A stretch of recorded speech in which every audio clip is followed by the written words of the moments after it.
Welcome to நாச்சா kitchen. எல்லோரும் எப்படி இருக்கீங்க? அல்ஹம்துலில்லாஹ் நாங்கள் ரொம்ப நல்லாயிருக்கோம். இன்றைக்கி என்ன வீடியோன்னு பார்த்தீங்கன்னா, எங்கள் வீட்டில் இன்றைக்கி ஞாயிற்றுக்கிழமை மத்தியானம் லஞ்சுக்கு என்ன செய்கிறேன்னு பார்த்தீங்கன்னா, வெஜிடபிள் பிரியாணி தான் செய்ய போகிறேன். அதுக்காண்டி கேரட்டு, உருளைக்கிழங்கு, பீன்ஸு எல்லா காய்கறியும் கட் பண்ணி வச்சுருக்கேன். இப்போ வாங்க எப்படி செய்யுதுன்னு பார்க்கலாம். செய்ய போகிறேன். ஸ்டவ் ஆன் பண்ணி குக்கர் வச்சுட்டேன். குக்கர் காஞ்சிடுச்சு. ஆயில் சேர்த்துக்கலாம். ஒரு 2-3 ஸ்பூன், ஒரு 3 ஸ்பூனுன்னா கடலெண்ணெய் தாங்க சேர்க்குறேன். கடலெண்ணெய் சேர்த்துக்கலாம். ஏலக்காய், நட்சத்திர சோம்பு, பிரிஞ்சி இலை, எல்லாமே தாளிப்பு ஐட்டம் எல்லாமே சேர்த்துருக்கேன். போட்டுக்கலாம். எங்கள் வீட்டில் அப்படி தாங்க நான் ஒட்டை செஞ்சு காட்டுறேன். நல்லாயிருக்கும். குக்கர்லேயே வச்சுருதுங்க, ஈஸியாக போயிடும். இது நல்லா பொரியட்டும். பட்டை, கிராம்பு, ஏலக்காய் எல்லாமே பொரிஞ்சிருச்சு.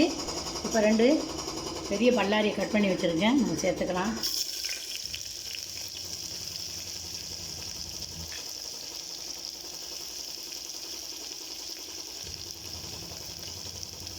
பச்சை மிளகாய் கீரி வச்சுட்டு அதையே சேர்த்துக்கலாம்.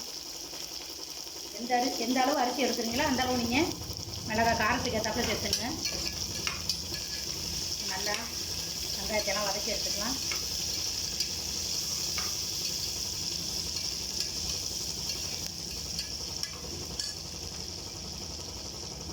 இதோட ஒரு பழுத்த தக்காளியை கட் பண்ணி வச்சுருக்கேன். அதையும் சேர்த்துக்கிறேன்.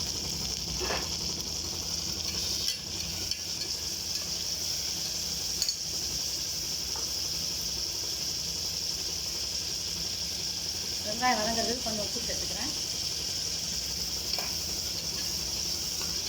வெங்காயத்தக்கெல்லாம் நல்லா வதங்கி வரட்டும்.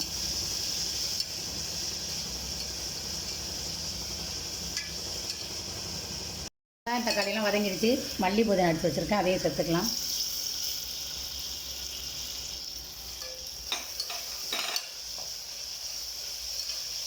நான் இப்படி தாங்க செய்வேன். ஒவ்வொரு ஆளும் ஒரு விதமாக செய்வாங்க. நான் எப்படி இருந்தால் இப்படி தான் செய்வாங்க.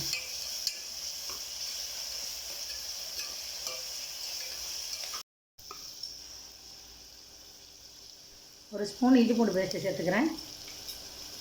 அதை நான் மிக்ஸ் பண்ணிக்கிறேன். இஞ்சி பூண்டில் பச்சை வடையெல்லாம் போகட்டும். போனதமாக மசாலா காய்கறிலாம் சேர்த்துக்கலாம்.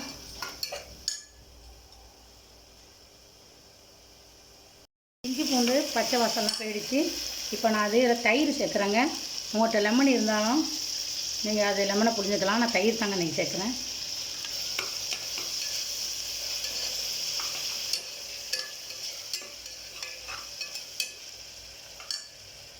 மசாலா சேர்க்குறேன். ஒரு ஸ்பூன் மிளகாத்தூள் சேர்த்துக்கிறேன்.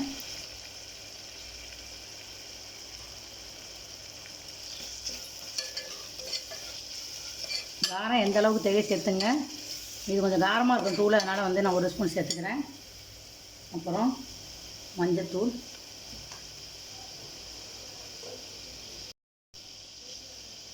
மசாலா தூள் ஒரு ஸ்பூன் சேர்த்துக்கிறேன்.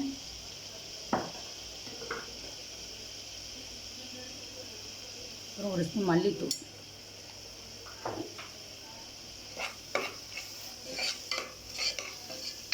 சேர்த்துட்டு எல்லாத்தையும் நல்லா மிக்ஸ் பண்ணிக்கலாம். மிக்ஸ் பண்ணிவிட்டு இப்போ நம்ம இதோட காயை சேர்த்துக்கிறோங்க. பீன்ஸு, கேரட்டு, ஒரு உருளைக்கிழங்கு கட் பண்ணி வச்சுருக்கேன். பச்சை பட்டாணி கொஞ்சம் வச்சுருக்கேன். எல்லாத்தையும் நம்ம சேர்த்துக்கலாம்.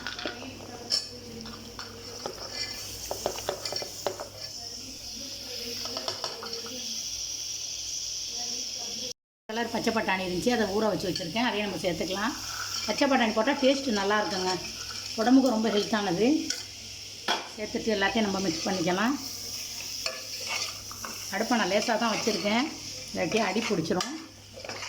எல்லாத்தையும் நல்லா மிக்ஸ் பண்ணிவிட்டு ஒரு அப்படியே 10 நிமிஷம் விட்டுருவோங்க.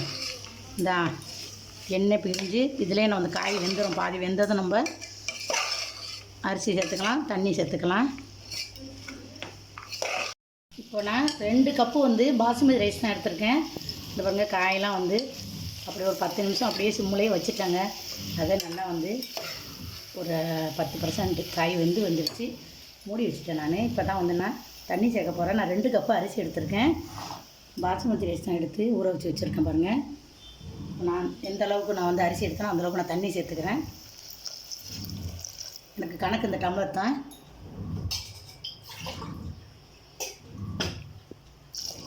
1 2 எனக்கு வந்து 2 கப் அரிசிக்கு இந்த டம்ளரால் நான் 2.5 கப் தண்ணி ஊற்றிருக்கேங்க. ஒவ்வொரு அரிசியும் ஒரு மாதிரி இருக்கும். அரிசி டிஃப்ரெண்ட்டாக இருந்தால் தண்ணி மாறுபடும்.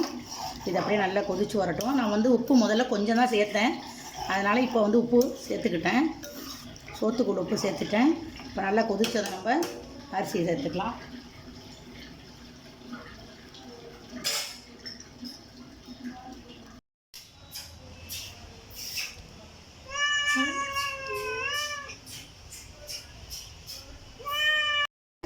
ஊற வச்ச அரிசியை சேர்த்துக்கலாம்.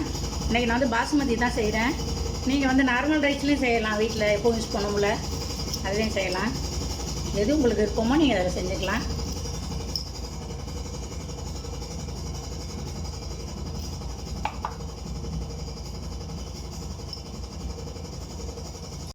எடுத்து வச்சு இந்த அரிசியை நான் சேர்த்துட்டேன். சேர்த்து அப்படியே ஒரு கிண்டி அவ்வளோதாங்க. குக்கரை மூடி போட்டு ஒரு 10 நிமிஷம் தான். இப்போ நான் நிமிஷத்துக்கு கணக்கு தான் வைப்பேன். அதை பற்றிக்கலாம் நல்லா கொதிச்சிருச்சு. இப்போ குக்கரை மூடிட்டு விசில் போட்டு ஒரு 10 நிமிஷம் தாங்க வைப்பேன். நம்மளுக்கு சூப்பரான வெஜிடபிள் பிரியாணி ரெடி ஆகிடும். இப்போ நான் விசில் போட்டேங்க. ஒரு 10 நிமிஷம் தான் வச்சா சூப்பராக நம்மளுக்கு வெஜிடபிள் பிரியாணி ரெடி ஆகிடும். அடுத்தது நான் தொட்டுக்க என்னென்ன செய்கிறேன்னு பார்க்கலாம். பாருங்கள் ஃப்ரெண்ட்ஸ், நம்மளோட சூப்பரான வெஜிடபிள் பிரியாணி ரெடி ஆகிடுச்சு பாருங்கள். நல்லா கொதிக்க அரிசி ஒன்று கூட உடையலைங்க. இந்த பாருங்கள், ஒரு அரிசி கூட உடையலை. நல்லா சூப்பராக இது ஈஸியாக கேங்க. குக்கரில் போட்டோன்னு வைங்களேன், ஈஸியாக போட்டுடலாம். இந்த பாருங்கள், ஒரு அரிசி கூட பாசுமதி ரைஸ் ஒன்று கூட உடையலைங்க. சூப்பராக இருக்குது. கொதிக்க இறக்கி வச்சுட்டேன். தொட்டுக்கிறதுக்கு என்னென்னு செஞ்சேன்னு பார்த்தீங்கன்னா வெஜிடபிள் பிரியாணிக்கு சூப்பரான ஒரு மாங்காய் பச்சடிங்க. மாங்காய் பச்சடி, இது வெங்காய பச்சடி, தயிர் பச்சடி, முட்டை வச்சு வச்சுருக்கேன். வந்து இவ்வளோ தாங்க செஞ்சுருக்கேன். நான் ஏன் வந்து லாங் வீடியோ நிறைய போட்டாலும் பெருசாக போட்டாலும் நீங்கள் பார்க்க மாட்டேங்கிறீங்க. அதனால தான் நான் கொஞ்ச நாளாக ஷார்ட்ஸ்லேயே போகிறேன். நிறைய வீடியோ போட்டிருக்கேங்க. நீங்கள் வந்து நிறைய பேர் சப்ஸ்கிரைப் பண்ணாமல் பார்க்குறீங்க, லைக் பண்ணாமல் பார்க்குறீங்கப்பா. வந்து லைக் பண்ணிவிட்டு சப்ஸ்கிரைப் பண்ணிவிட்டு பாருங்கள். வந்து இந்த வீடியோ பிடிச்சிருந்தா லைக் பண்ணுங்கள், ஷேர் பண்ணுங்கள், சப்ஸ்கிரைப் பண்ணுங்கள்.